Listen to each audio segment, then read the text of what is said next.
With his pilgrimage of penance wrapping up, Pope Francis spoke with Indigenous leaders from Eastern Canada this morning in Quebec City. I have come in a spirit of penance to express the heartfelt pain of the Church at the wrong inflicted on you. It was the Pope's final event in Quebec City before he headed to Iqaluit,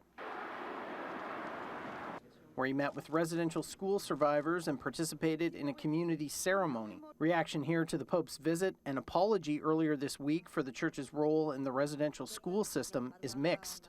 I hope the Pope means it, though, with all his heart, because it broke my family. I don't think he gave an apology.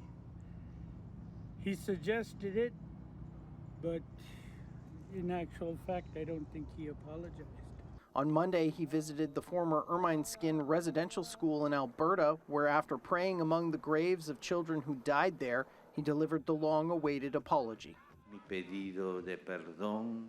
Of telling you once more that I am deeply sorry. Sorry for the ways in which, regrettably, many Christians supported the colonizing mentality of the powers that oppress the Indigenous peoples.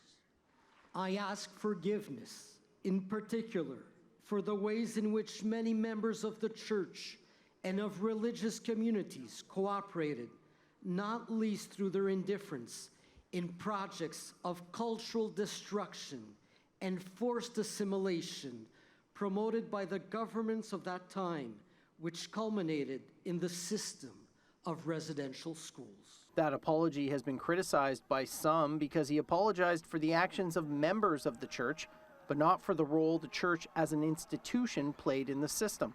We need the Church to acknowledge that crimes were committed and to accept responsibility for those crimes. It was a carefully crafted marketing ploy. Dawn Martin-Hill from McMaster's Indigenous Studies program says the apology failed to put blame on the institution of the Church itself.